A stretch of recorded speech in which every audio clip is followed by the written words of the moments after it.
Hello, and welcome to Jonathan Tobin Daily. I'm JNS Editor-in-Chief Jonathan Tobin. Thanks for joining me for another discussion on the most pressing issues in the Jewish world. Please like, subscribe, and give us good reviews when you listen to the show. Now let's get started. At a moment in history when Jews are facing an unprecedented wave of post-Holocaust antisemitism, some of the leading lights of the diaspora have other priorities. That's the only conclusion to be drawn from the decision by a number of prominent thinkers and organizations to boycott a conference being sponsored by the government of Israel. The event is an effort to convene an international response to the surge of Jew hatred that has swept across the globe since the Hamas attacks in southern Israel on October 7, 2023. Those who have pulled out of the conference, organized by Israel's Minister of Diaspora Affairs and Combating Antisemitism, Amichai Chikli, include Jonathan Greenblatt, the CEO and National Director of the Anti-Defamation League, Felix Klein, Germany's anti-Semitism czar, Ephraim Mirvis, Chief Rabbi of the United Kingdom, and French Jewish author Bernard-Henri Lévy. Their reason? They won't appear at the same event as members of what they term Europe's far-right political parties, such as France's Rassemblement National, Hungary's Fidesz party, or Spain's Vox party. Chikli's critics feel that these parties are tainted by their association with the continent's dark history of fascism and the Holocaust. The fact that they have all reconstituted themselves in recent years to deal with contemporary challenges and align themselves with Israel and against anti-Semitism is meaningless to them. As much as these liberal and left-wing Jews are attacking Chikli for granting legitimacy to the new European right, their choice has little or nothing to do with the fight against anti-Semitism that is currently happening. Instead, it is just a reflection of how much of the traditional leadership of Jewish communities outside of Israel has prioritized partisan politics in their respective countries, when they should be laser-focused on the struggle against Jew hatred going on in the streets and on college campuses of the diaspora. It's easy to see how the generation that came of age in the mid-20th century might instinctively draw back from conservatives, whether in the United States or Europe.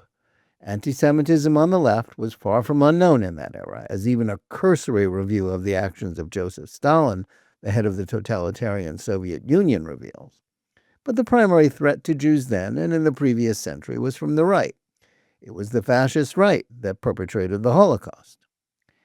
Even looking beyond the history of the events from 1933 to 1945 in Europe, throughout the diaspora, it was invariably the political parties on the right that scapegoated or openly attacked Jews. Conservatives generally were at best neutral in the struggle, while religious and right-leaning nationalist parties in Europe were almost always the ones who marginalized Jews or collaborated with the Nazis during the Shoah. Indeed, even in the United States, hostility to Jewish citizens was more likely to be found among religious believers than skeptics or liberals. Political liberals were far more likely to be among the defenders of Jewish rights than their political opponents. We must honor the memory of those times and never forget what led to the Holocaust and who it was that was responsible for the murder of 6 million Jews. But it is incumbent on those now alive to understand that the assumptions about anti-Semitism that were reasonable in the past no longer necessarily apply to the problems of the present. The primary challenge to contemporary Jewish life comes from a different direction. Anti-Semitism still exists on the right. The rise of a woke right in the United States, in which a minority of conservative figures, like media types Tucker Carlson and Candace Owens, who either platform Jew haters and Holocaust deniers or engage in it themselves, is deeply troubling. Still, in 2025, the parties and leaders who are most likely to be ardent defenders of Israel and opposed to anti-Semitism in their own countries are on the right. President Donald Trump is the best example of this trend. He has not only been the most pro-Israel president since the modern-day Jewish state was born in 1948, Trump has also done more to combat anti-Semitism on college campuses than any of his predecessors. The war he is waging on institutions of higher learning that enabled or tolerated the hatred of Jews is essential to that struggle. The administration's efforts to rid the woke catechism of diversity, equity, and inclusion, DEI, and other toxic leftist ideologies, not just from higher education, but other sectors of society, has the potential to do a great deal to ensure the safety of American Jews.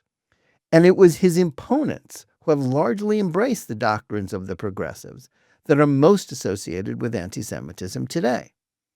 But to many political liberals, especially within the Jewish community, Trump remains anathema. That's not only because of his policies they might oppose, but because they still assume that a conservative populist must be an anti-Semite, no matter what he says or does. That might have been true in the 1930s or 40s, but not these days, when the sector of the population that is most likely to be anti-Semitic is on the political left or members of mainline Protestant denominations. That's the same reason that many liberal Jews that assume that evangelical and conservative Christians have to be hostile to them or Israel, even though the vast majority are not only pointedly philo-Semitic, but the most ardent American friends of Israel has. And that's also why the two political parties in the United States have essentially exchanged identities when it comes to attitudes towards Israel and the Jews. Where once the Republicans were at best divided in their stance, even before the advent of Trump, they have since become a virtual lockstep pro-Israel party, eager to display friendship to Jews. The Democrats have gone in the opposite direction as progressives who embrace intersectional and woke ideology have split the party on Israel and rendered it, as the stances of former President Joe Biden and Vice President Kamala Harris showed, as at best neutral on the post-October 7th surge of anti-Semitism. Indeed, part of the problem is that diaspora Jewish liberals are equally as disdainful of Prime Minister Benjamin Netanyahu and fellow Likud politicians like Chickley as they are of Trump, since the two governments are seen as political allies. The situation in Europe is more complicated, but the same unwillingness to live in the present applies. Anti-Semitism has always existed in the United States, though it was not a major political issue or official state policy. In Europe, attitude towards Jews were a defining issue throughout the continent. Most right-wing parties can trace their origins to factions that were part of their nation's dark past with respect to the treatment of Jews of the Holocaust. People and political parties, however, do change. The reasons for this may not be because they have all suddenly fallen in love with the Jews. The primary factor that caused people to change their minds is that in the 21st century, they understand that the threat to their nations isn't coming from the Jews. It's from the red-green alliance of Marxists and Islamists. In the past, they may have seen Jews as outsiders who didn't fit into a blood and soil version of national identity. But today, they rightly understand that the mass migration of Muslims from the Middle East and North Africa is fundamentally altering the character of many European nations for the worse. That is combined with the neo-Marxist efforts to discard the traditions of Western civilization as irredeemably racist, much like the left's war on America via critical race theory in the New York Times' 1619 Project.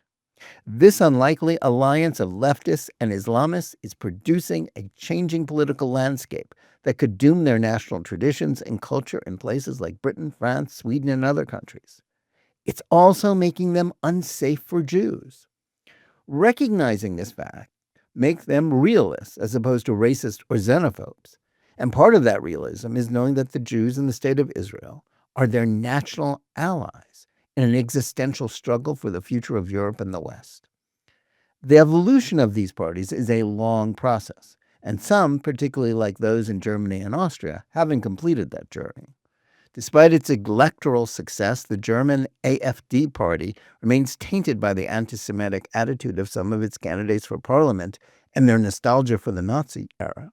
That's also true of Austria's Freedom Party. That's why they weren't invited to the Jerusalem conference. If Checkley had chosen to invite them, then the boycotters would have had a leg to stand on.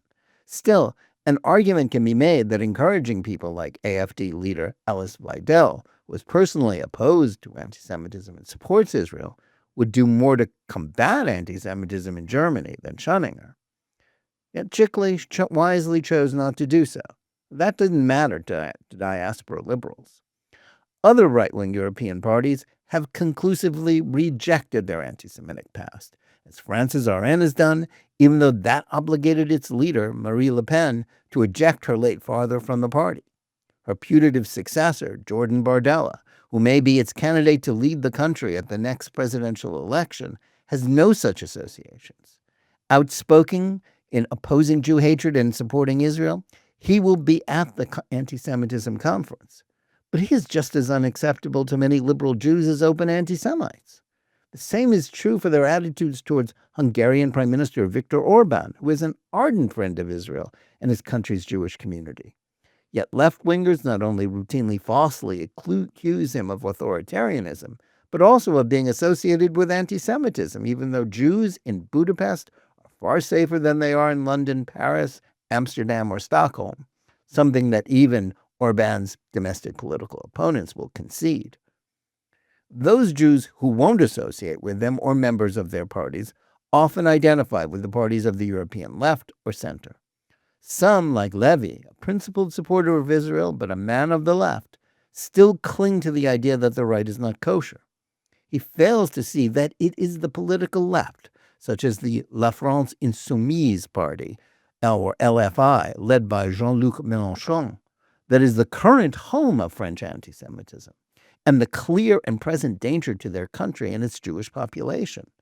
LFI combined with the support of French President Emmanuel Macron to defeat RN in parliamentary elections early this year, despite the right-wingers getting the most votes. Some argue that the new European right are not reliable allies or are squeamish about opposition to mass immigration, even when it transforms some countries into hostile environments for Jews. But this makes no sense. That's especially true for liberal Jews who can now see that their former allies have abandoned them in the wake of October 7th, and now, as many Democrats do, share or tolerate the views of the anti-Semitic intersectional left. American Jewish liberals may see their domestic concerns, such as support for legal abortion, as more important than Trump's backing of Israel and opposition to woke anti-Semitism. Their European counterparts, who face an even more virulent and popular strain of Jew hatred, are even more misguided. But in the wake of the atrocities done by Hamas and Palestinians in Gaza, and the way that the worst mass slaughter of Jews since the Holocaust encouraged and empowered anti-Semites everywhere, such attitudes are a luxury that Jews on either continent can no longer afford. Former Soviet prisoner of Zion and Israeli political leader Natan Sharansky had it right when he posted on Facebook that he would attend the conference. He said, "For many years I've been stubborn and continue to insist even today that it's important that the fight against anti-Semitism will include all political camps, from left to right." By standing aloof from Chickley and the Antisemitism conference, people like Greenblatt are gratifying their fellow political liberals, as well as those who are opposed to the Israeli government for reasons that have nothing to do with this issue. The same is true of European Jews who prefer to hold on to the political alliances of the past that no longer serve their community's interests. But they have a responsibility to unite with all people, no matter where they stand on the political spectrum or their nation's past, who are willing to support the Jews in a moment of unique peril. By shirking that duty in order to promote left-wing agendas, they're showing us what they consider it to be the most important, and it isn't the safety of the Jewish people. Thanks for listening. Please remember to tune in every day for Jonathan Tobin Daily edition and every week for Think Twice, my full-length JNS TV program. Whether you're listening to us on any of the podcast platforms or on the JNS YouTube channel, please like and or subscribe to JNS, click on the bell for notifications, and give us good reviews. Please write to us at thinktwice@jns.org and let us know where you listen or watch the show and what you think about it. And remember, keep reading and thinking for yourself.